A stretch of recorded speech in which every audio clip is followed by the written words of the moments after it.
Thank you for joining me today. It's Brian Gubernick, and welcome to the No Days Off podcast, where we believe that every single day brings a new opportunity to get better.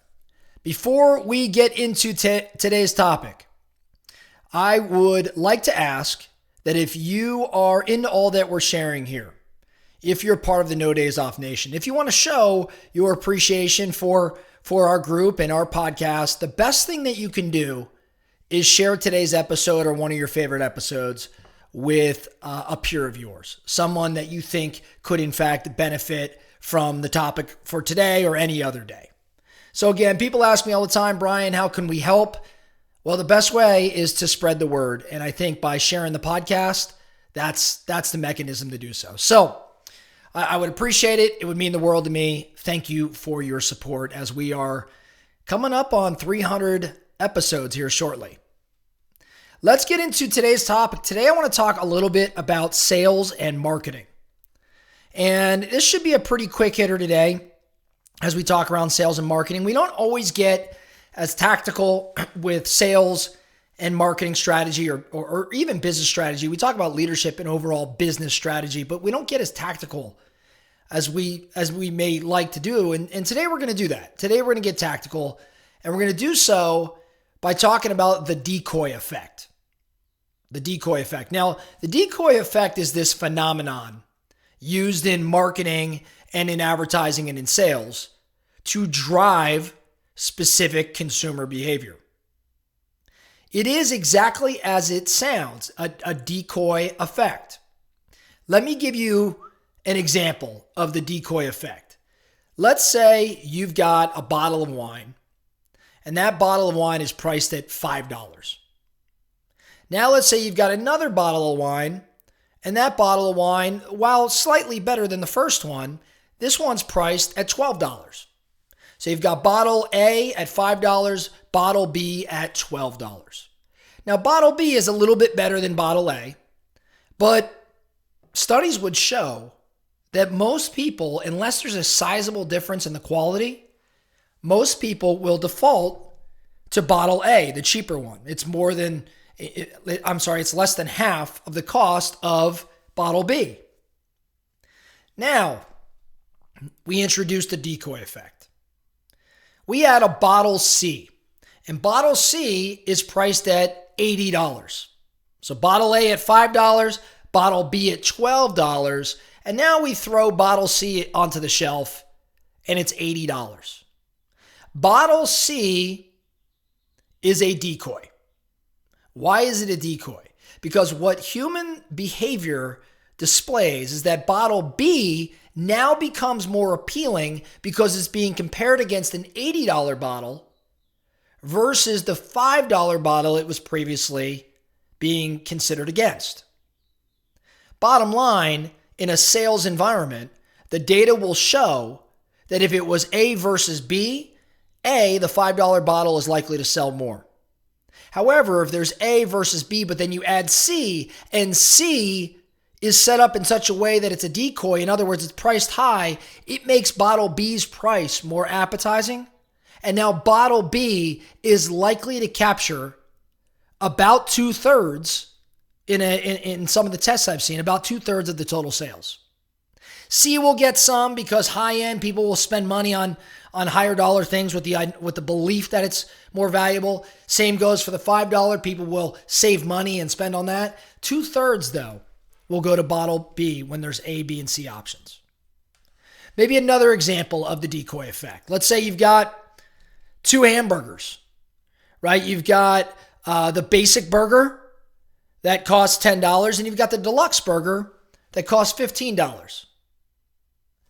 If you have a basic burger at 10 and a deluxe burger at 15, let's say you're just at this restaurant, you're trying to decide between these 2 meal options.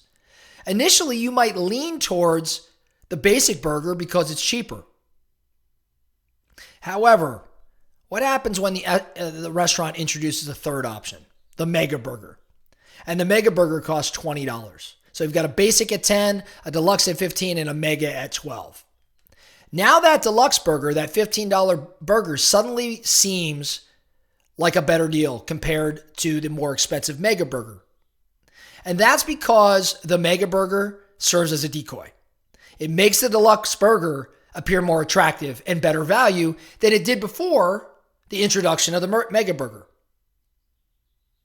It's just a fascinating thought process or concept, and it plays out in human behavior. So where am I going with all of this? Okay, this is where I want to get tactical with you. When you think around sales and marketing, and many of the people listening to the No Days Off podcast are in sales, or at the very minimum, you're business people, you're entrepreneurs. You are having to decide how to price and structure different services and products that your business produces or sells. If you have two options, you oftentimes are just going to split the sales between those two options. I've got product A and product B, service A and service B, and they might have different prices and different attributes. But bottom line is you probably will split, provided that they're priced within a reasonable amount and the quality of the service or product is close. However, if you want to capture more sales on the higher price service or product, again, assuming that it's a good product or service, you introduce a third option, a pricier option. The all-in option that might be the top of the line service that only some people are going to be willing to pay for. But in introducing that decoy, you will sell more of what previously was the higher price service.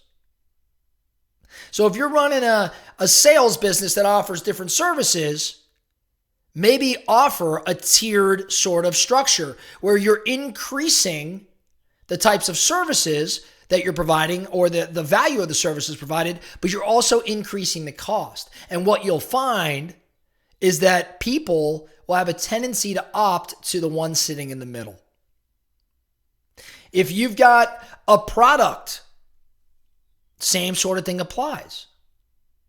If you've got a person, like I know this might sound like a weird one here, but this is a concept that plays out in the dating world, which I have not been part of in quite a long time. But when you've got two individuals, right, that may be, a good date for you or someone that you ought to be spending time with, and you're choosing between two individuals. Now, most of us don't have two people to choose from, but just play this out with me. You're choosing between two people that, maybe one's a little smarter and one's a little bit more attractive and one's a little bit more fun. But one's a little bit more, exciting or likes to do the things you like to do. And you're kind of weighing these things. It's really difficult to choose between the two. But the funny thing is if a third person is now introduced and that person, and please, take the words I use with a grain of salt, that person is inferior in some way to one, if not two of those individuals.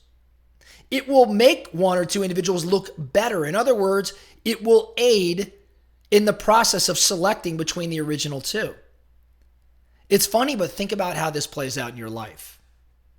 So, as we wrap this up, what do I want you thinking about? What's the focusing question? The focusing question is from a business, from a sales and marketing perspective, as you get into your business world today. Where can you leverage this decoy effect? And I'm not necessarily like decoy, I'm not looking to dupe anybody, but we are in the sales and marketing game. So how can you introduce the concepts we've discussed here today to get the consumer more interested in the product or service that you in fact would like to sell more of?